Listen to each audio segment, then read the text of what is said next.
Hare Krishna. Good morning, everyone. For those, I like to say, who are semi-decent, put on your camera so I can see you, if even only for a moment. Whoever's going to fall asleep during class, I like to actually see you fall asleep if possible. Okay, so thank you very much. We're all together. Okay, today is an interesting verse. There's a context, and we'll supply the context, but we'll begin with a prayer. So, Om Namo Bhagavate Vasudevaya. Om Namo Bhagavate Vasudevaya. Om Namo Bhagavate Vasudevaya. And my greetings. I see my friends Adi Purusha and Damodar Priya and Henry, among others. Good to see you all.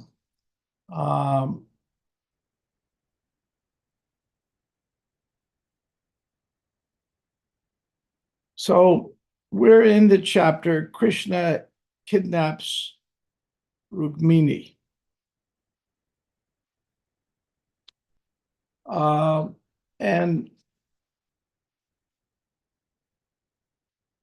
see, just getting the right verse number 18.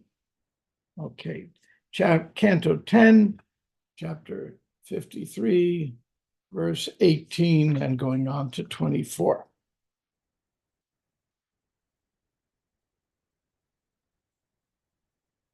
Now, that gives a context here. Rukmini was Krishna's principal wife. Rukmini was her father, and he didn't like Krishna. He was envious of Krishna, and he wanted his daughter to marry Shishupal, who's kind of pretty envious of Krishna. So Rukmini knew better, and she wanted to marry Krishna. So she sent a Brahmin messenger to meet Krishna. Krishna, please save me from this.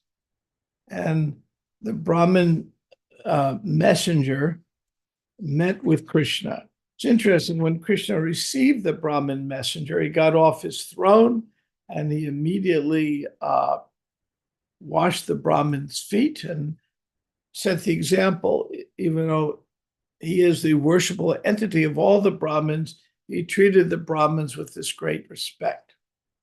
And this is the core of what Varnashram means. Varnashram, many have the impression it begins with cow protection, which is very auspicious. But Varnashram begins with the head. How do we treat the Brahmins?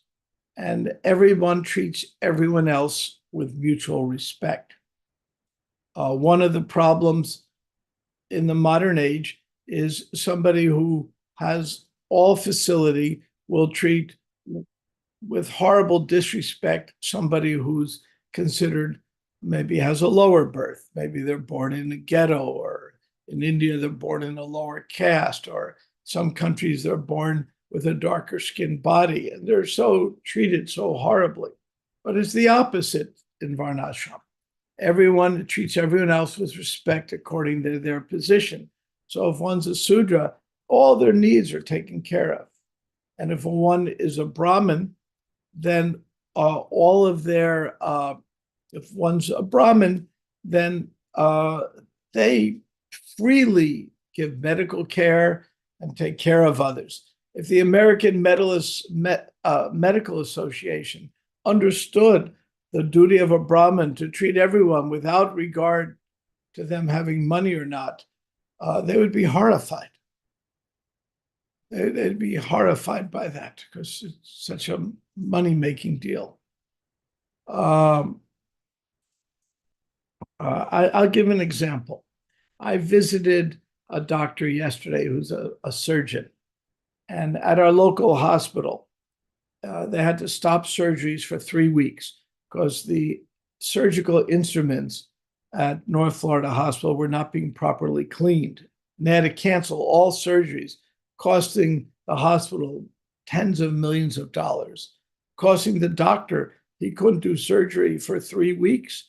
And he said he had to borrow from his retirement fund to survive. Why is this? So I asked him, what happened with your hospital? He said, the hospital administration is so greedy that they wouldn't hire enough people to clean the surgical instruments. So we were being handed dirty instruments to do surgery. I mean, it was that shocking. So this is just the monetization of medicine, while in the Brahminical culture, it was given freely to everyone without regard to position, because that's civilized society.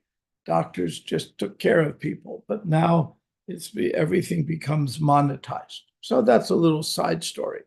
So now we're getting down to these verses. So Rukmini is getting a little nervous here because she's about to be married to someone she doesn't want to marry. Her heart is given to Krishna, and will Krishna rescue her at the last minute? Those of you who have ever seen the play Camelot about King Arthur, there's a very similar scene in there where will Guinevere be rescued or not at the last minute?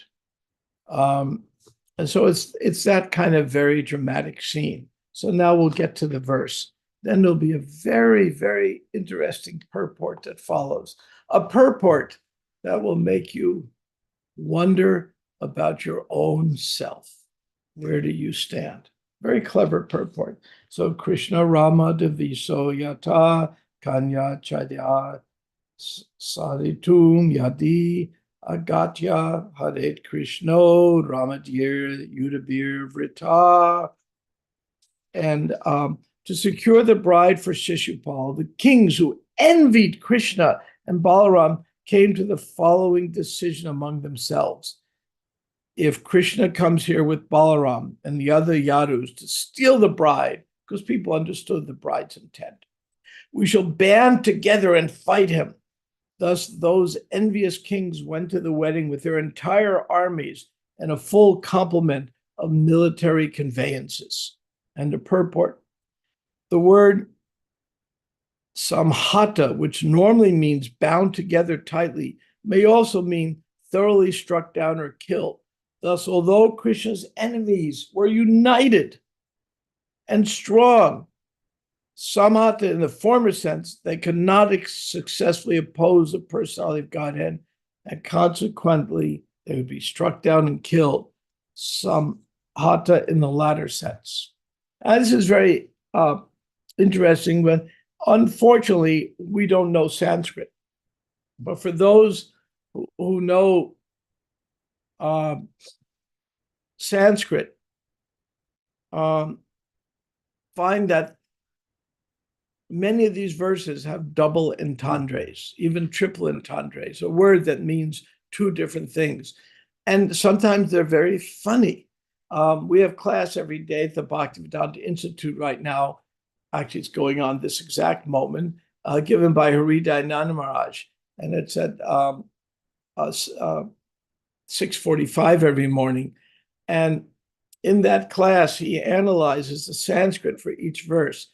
And each verse we find there's so much complexity in the Sanskrit, so much subtle meaning.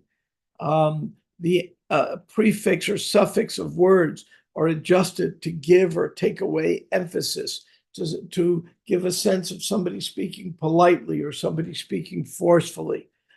There's so much depth to it. And unbeknownst to us who don't know Sanskrit, so much humor involved in the Sanskrit.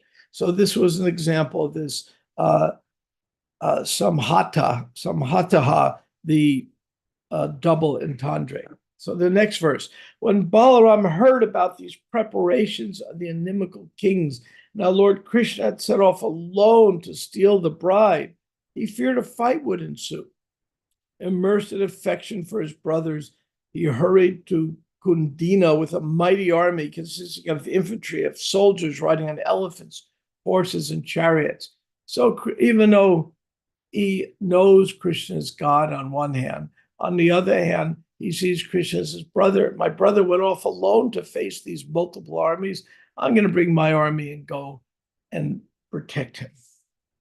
The lovely daughter of Bhishmaka anxiously awaited the arrival of Krishna, but when she did not see the Brahmin return, she thought as follows, because the Brahmin came, but just a few minutes later. So she thought maybe the Brahmin did not get the message to Krishna, or she thought even worse, which you'll see in a moment.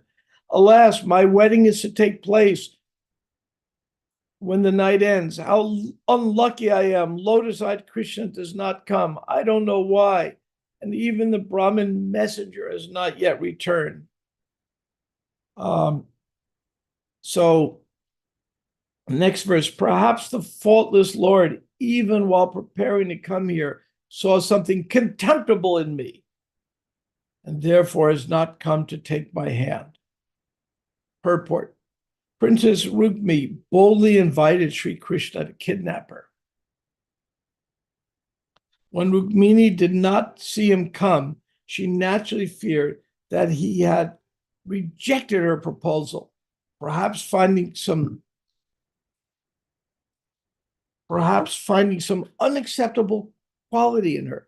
As expressed here, the Lord himself is Anavadya, faultless. And if he saw some fault in Rukmini, she would be an unworthy bride for him. It was natural for the young princess to feel such anxiety. Furthermore, if Sri Krishna had actually made this decision, it would be natural for the Brahmin to fear Rukmini's reaction, were he to bring her the news, and that would explain why he had not come. So we'll stop here. Om Jnana Jnana Jnana Jnana. So she was afraid the Brahmin came back and did not even want to give her the bad news, fearing her reaction. So Krishna rejected her. Why did Krishna reject Rukmini? Why? Rukmini thought she had some fault. Now, let's talk about each one of you on this call. When something doesn't go your way, what is your tendency? Is your tendency to blame others? Or is your tendency to accept the blame yourself? Think about that a moment. When something goes wrong in your life, do you say, it's my authorities, my spouse's fault, my children's fault, my former friend's fault, it's everyone else's fault but mine? Everyone else's fault but mine. So Rukmini is thinking that way. She's actually not correct. There is no fault on her part. She has no fault. She's faultless. And in fact, a few minutes later, the Brahmin does show up, gives her the message, and she notes from the Brahmin's joyful face and serene movements that this was going to be good news. And Krishna arrived. Krishna rescued her. But our minds tend to blame others, while Rukmini has set the example. When fate doesn't go our way, who should we blame but ourselves? Now, there are when you're driving down the road, sometimes you go into a ditch on the left side of the road, and sometimes you swerve to a ditch on the right side of the road, especially in the icy New York weather this winter. I live in Florida, so it's not a problem here, but that's a different matter. You're all welcome to come to Florida if you like. So Doesn't make a difference which ditch you go into, it's still a ditch. So there are two different ditches here for the mind. One is to blame others for all of our own difficulties. A very common phenomenon. It comes from envy within our heart, and it's spiritually a weak position not to accept it. I'll give an example, a very dramatic one that impacted me greatly when I read it.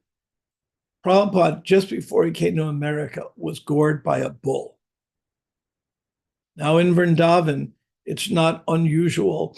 Cows and bulls wander the street, and sometimes a bull just puts down his head and goes after you. And you end up with a very sore rear end when that happens. Very, very sore. And I know Braja Bihari told me, I was with him in December, and he was in Vrindavan, and a bull gored him. But fortunately, the horns went around him, and the horns didn't actually hit him. It's just the bull's head hit him, so he wasn't hurt very badly at all. And no one knows why. It just happens. So Prabhupada got gored by a bull.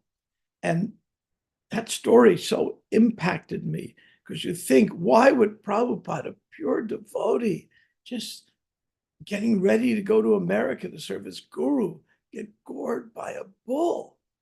I mean, who should we be mad at? The person, the bull, the person who should have been watching the bull? God? How could God do this? How could you do that like that? What was Prabhupada's attitude? It was just supposed to happen to me. It's my karma. Not blaming anyone.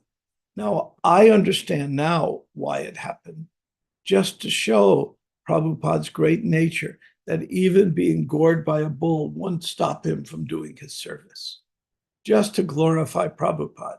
So sometimes these things happen as a lesson for us not to be discouraged. Anyone else, an old man about to embark to go overseas on a mission you don't understand, and getting gored by a bull would have discouraged many of us. Krishna doesn't want me to go. That's a sign I'm not supposed to do my service.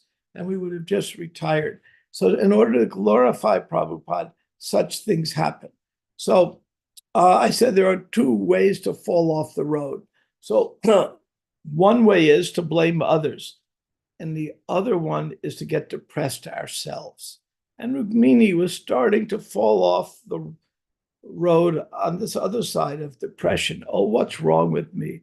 I have so many faults. It's good to be humble, to blame ourselves. It is not good to be so humble that we become unable to do our service and unable to function. So this is like in the Gita, there's many middle of the road statements. Can somebody give me an example of a very middle of the road Buddhist type statement from the Bhagavad Gita? You can just unmute and say it. Don't eat too much, don't eat too little, don't sleep too little. Don't sleep too much, don't sleep too little. There's a lot of statements like that. Those are the most dramatic, saying don't go off this side of the road or that side of the road. So this is like the story of the three bears. You want to get the porridge, it's just the right temperature. So what's you all know the story of the three bears, or most of you do. If you don't, I'm not going to retell that one here, but you can look up Aesop's Fables. It's a nice story. And they wanted to get the porridge that was just the right temperature, not too hot, not too cold. So in a similar way, we're getting overly depressed because I'm not qualified. In other words, what does the middle of the road look like? The middle of the road means, one, I am not blaming others for my suffering. Two, I accept that I am flawed. Three, and this is the part Rukmini forgot, but I am loved by Krishna, and I know Krishna will take care of me. And she kind of forgot that part for a moment and was starting to become somewhat depressed. I am sure that this has happened to many of you. How do I know that? How do I know this has happened to you? Because a particular audience at the Bhakti Center happens to be made of very nice devotees. I find that when, at least those of you who I know one-to-one, and many of you I've met, I find to be really sweet, nice devotees. So in that sweet, nice devotees, they will take the humble position. What happens to me, I've been degraded, I've been humiliated, I've been this, accepting as Krishna's mercy, at the same time, not getting overly depressed about it and saying, but I still have my service to do. I'll go on and take the middle of the road. So that's the real lesson being taught here. To be humble on one hand, on the other hand, to not get over depressed when things don't go our way. So I'm going to pause here to see if there are any questions or comments. There's a very nice quote Jeffrey Ackler put in there, one who's is not disturbed in mind, even among the threefold miseries, or elated when there is happiness, who is free from attachment, fear, and anger, is called a stage of steady mind. And that's what's being called for here. William, I see. Please speak up. Hare Krishna. Thank you so much for this wonderful talk. I'm one of those that suffer with major depression. And I've been diagnosed since 2001 with major depression. It's funny because the doctors try to medicate me and no medications work at all. In fact, they make things worse. It's so nice to hear you repeat what has been told to me today by Bhima. I called Brother Bhima today, and he's on the call. Well, he's on the Zoom class today. Bhima and I had a wonderful discussion. And you definitely, thank you so much for this. This is Krishna working through you. Well, you've made my day, big time. You really made my day. And I understand that depression can be heavy. I mean, we all go through various depressions at various times. And sometimes it gets more severe. It may be biological, it may be psychological, genetically, who knows where it comes from. And there's and the way out of depression is not the same for everybody. So I'm glad you're doing it. One way that Rupa Goswami has recommended is to reveal one's mind in confidence, according to Upadeshamrita. So if you're speaking to Bhima Prabhu, having some meaningful talk, that may be very helpful. I'll tell you a story about depression, my depression, in a minute, then we'll get to Damodar Priya. I've told this before, but many of you may not have heard it. When I got back from India in 72, I was in India as a high school teacher. I met Prabhupada, everything changed. And when I got back, my poor fiance had never heard anything about Krishna, didn't know what happened to me. Was thinking, gee, what happened to him? And but then she met Prabhupada and things started changing. So, but I didn't want to be initiated until she was ready. I decided, she said, if you want to get initiated, that's fine. But I said, no, better we do it together so it wouldn't be discouraging. And so some devotees were getting on my case because in those days, everyone was initiated within 6 months. And it's been 2 years since I met Prabhupada, spent days speaking to him. I'm chanting, I'm following. That's not an issue.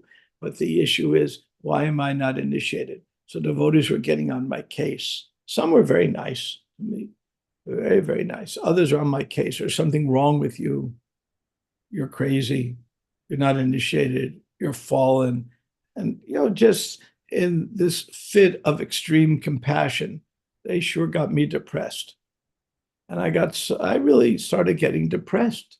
Couldn't sleep well, wondering what's wrong with me. And then Prabhupada was coming to New York. I said, oh my God, I don't want Prabhupada to see my face. And Prabhupada had always been particularly nice to me, and it's a whole other story in various ways. And I didn't want Prabhupada to see my face because I'm too fallen. I'd become very depressed that way. And then Prabhupada was walking from his room at Henry Street, around one corner, you walk down the hall, then you round another corner into the temple room. So I was in this hallway, and I stood in the corner of the hallway. And I said, I don't want Prabhupada to see me. So as soon as the first dunda from Prabhupada's entourage rounded the corner, I immediately went into the far corner of the hallway and offered obeisance in the corner so Prabhupada wouldn't see my face. I was very depressed about this.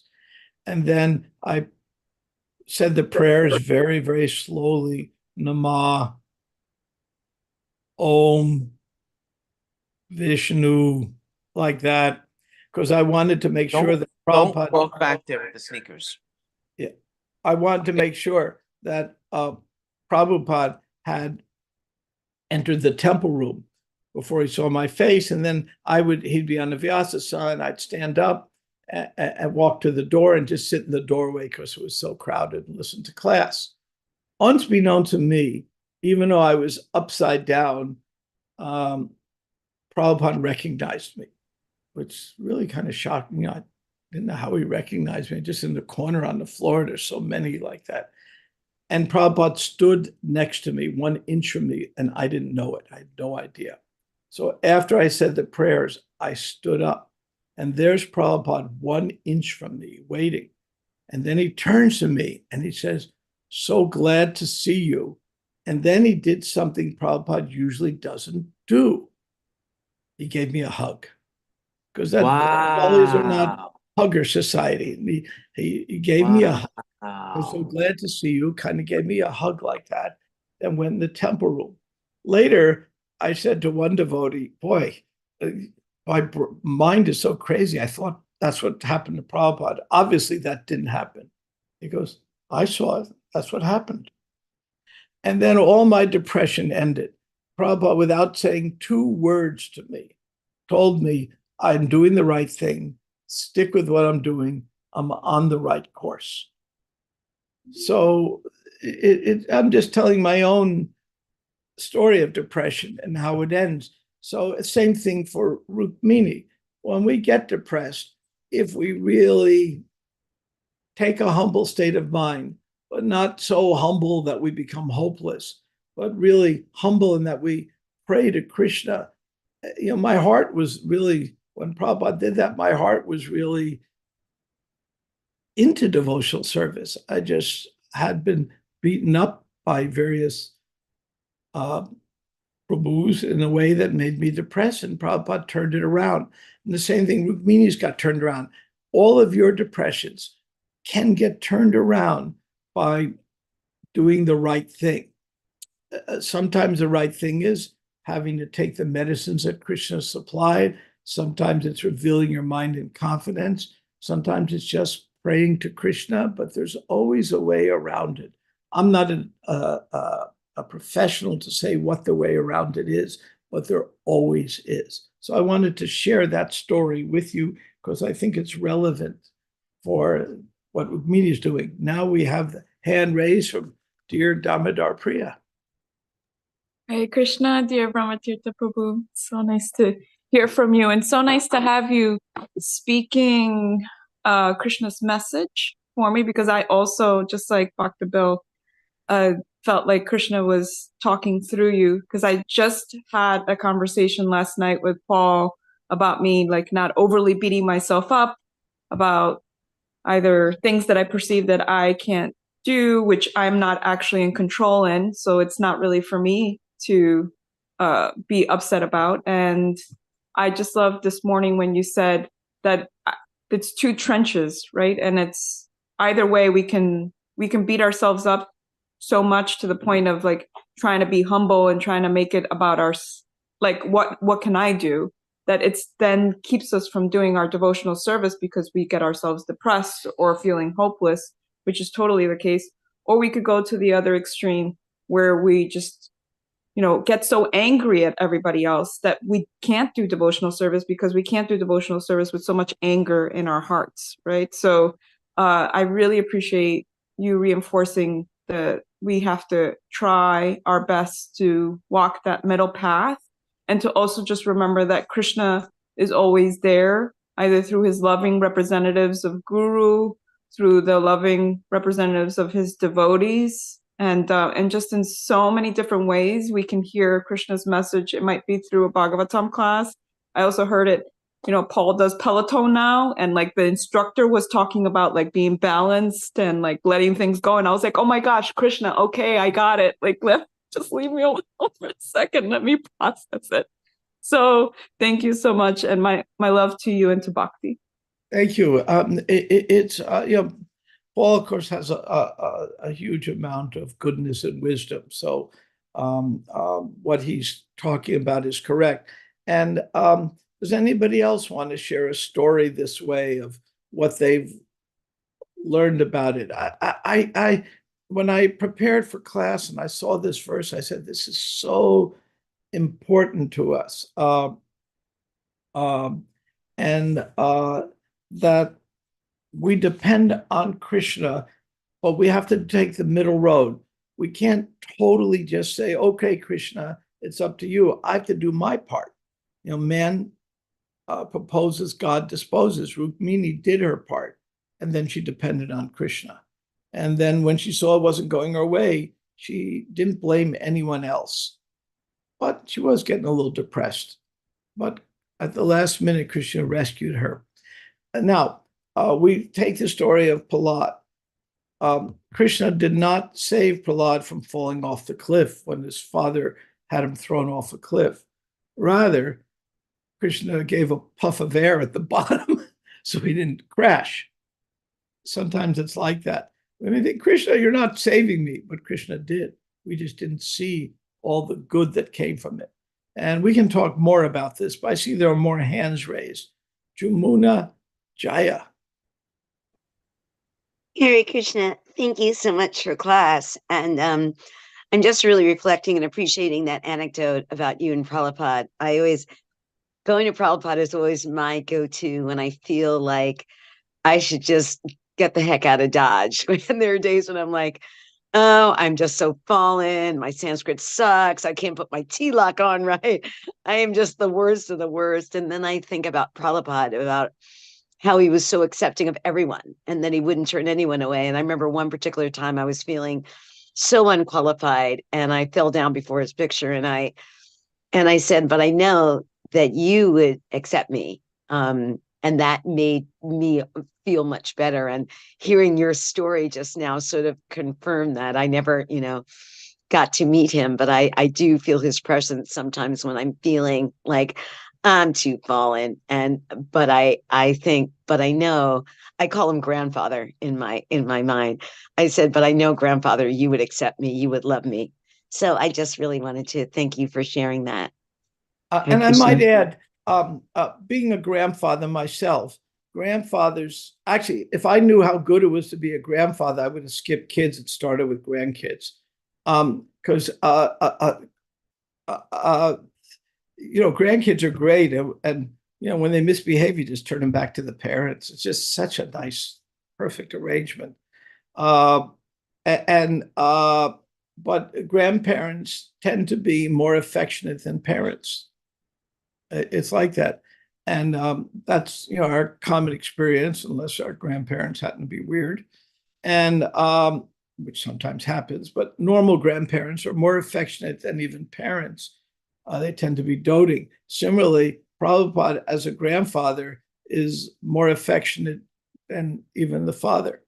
And there's so many stories like that of people who are grandchildren of Prabhupada in the spiritual sense, understanding that. Bhima ji, you always have something good to add. What wisdom do you have for us today? Bhima, I see your hand is up. Well, Needs to stop the tractor first and get down. So yeah, I think we lost him. Okay, we'll stop here. Are there any other questions or comments? Adipusha stand up.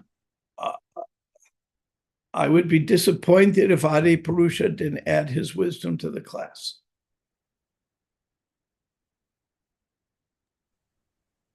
Is there anybody else that wants to make a comment or question on this? My wisdom. We're only praying to Prabhupada, asking him what to say. And you're bringing up such a powerful subject, devotees being discouraged, and what to do about it. And Krishna explains in the Bhagavad Gita that we're intended to focus on the endeavor and not the result. Because we can always endeavor, right? When we get discouraged when the result that we expected isn't there. But if we just keep trying, we're rightly situated. We have something to throw our heart into and be detached from you're entitled to perform your prescribed duty, but you're not entitled to the fruits of action. Never be attached to not doing your duty. Never think yourself the doer. Krishna is very clearly explaining this is our navigation plan. Let me just keep trying, offering it to Krishna, and not expect. That's what I'm doing. Yeah. Thank you, Prabhu, for bringing up this Thanks, Adi. I miss seeing you, but I don't get to New York much anymore. Bhima, Prabhu, did you want to add something? Just very quickly, Prabhu, thank you very much. You do have no idea how timely this class is for probably a lot more than I'm aware of, a lot more devotees. This day and age, depression is a specter that hovers among all of us if we pay too close attention to the world. It is very hard to be transcendent and to rise above. And I just wanted to say that we are given over and over again, whether it be Prahlad Maharaj or Prabhupada, that we're all given our cross to carry, and that this is we have a thing in training horses. We put them through their paces. So we put them on a lunge line, and we start off with a trot, walk first, and we study their constitution to see whether they're aligned correctly and how their neck is poised. Then we trot, we pick up the pace, and then there's canter, which is a 4-beat step, and then gallop, and then full gallop to see how the horse is going, and then we train them that way. And through this progression, the horse is made sound, and through this progression, the horse becomes more and more useful. So like that, I feel like Krishna puts us through our paces, that we have to understand that we're going to be put through paces, and that is that we have to endeavor, we have to walk, we have to go forward. That's like being a bhakta. You have to walk, you got to chant your rounds, you got to go do sadhana. Then you have to trot, you have to start hanging out with the devotees, making sure that you're with the devotees. You have to canter, you have to look for service, and then you have to gallop. And that means you have to surrender at every moment to the fact that this is not Krishna. We're not here for an easy life. Arjuna was not given an easy decision. Arjuna even lost his son. So we just have to remember that, it's not all, as you can see, I'm being chewed on here. I'm being groomed. He likes me. We just have to remember that this is, as Radhanath Maharaj always says, this is just like in weightlifting, a process of progressive resistance that Krishna is making us stronger and stronger. And as Nietzsche said, that which doesn't kill me forever makes me stronger. So if William said today, and I'll end it here. William said today, "Oh, I get it. It's not what's happening. It's not happening to us. It's happening for us." So that's a very simple thing to always remember when things are getting us down, that perhaps there's some kind of lesson, some kind of resistance, some kind of hurdle that we have to jump, and some type of faith that we have to have. I'm being pulled apart by a horse, by the way. Some kind of faith that we have to have that isn't currently present in Krishna's will. Thank you very much, Prabhu, for bringing that up. Hare Krishna. Put very well, Bhima. You said that very well. You weren't horsing around today. And as Henry says, you're giving us your horse sense. All good.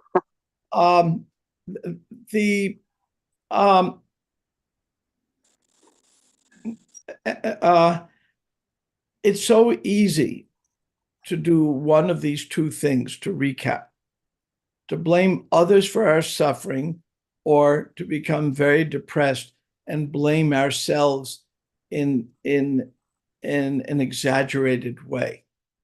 The proper, according to the Bhagavatam, as presented herein, is to take the humble position without becoming overly depressed about it.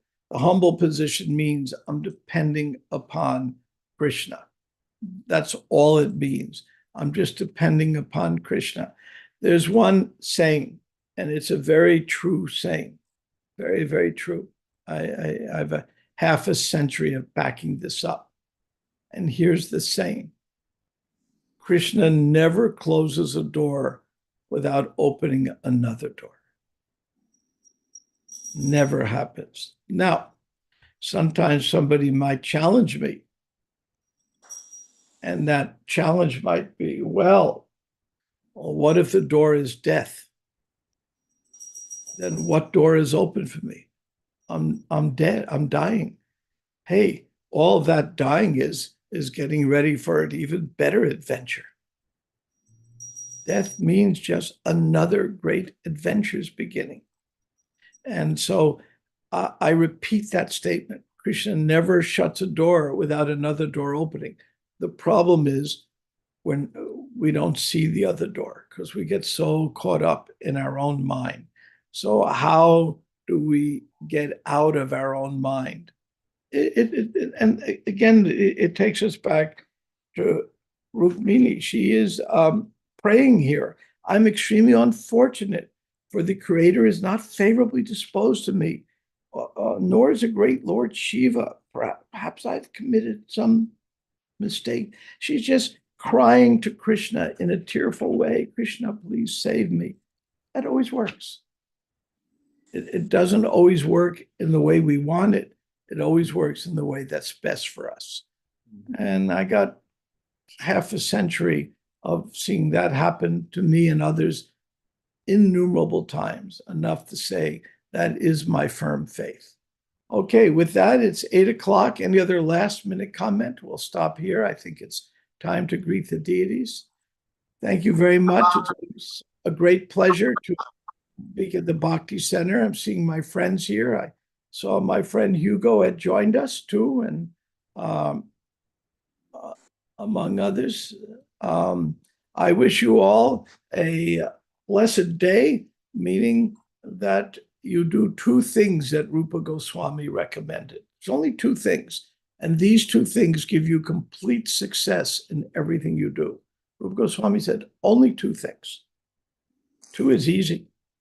Never forget Krishna. Always remember Krishna.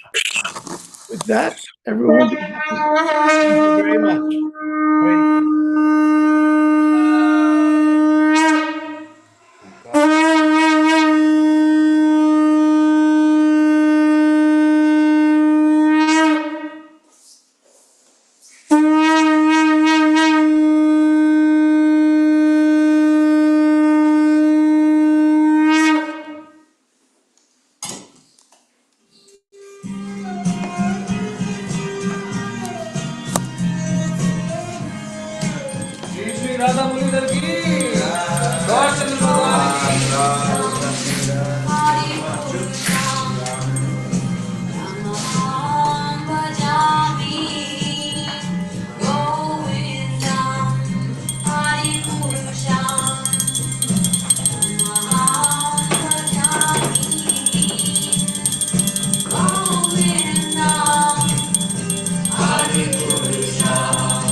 Parvana Muladhar.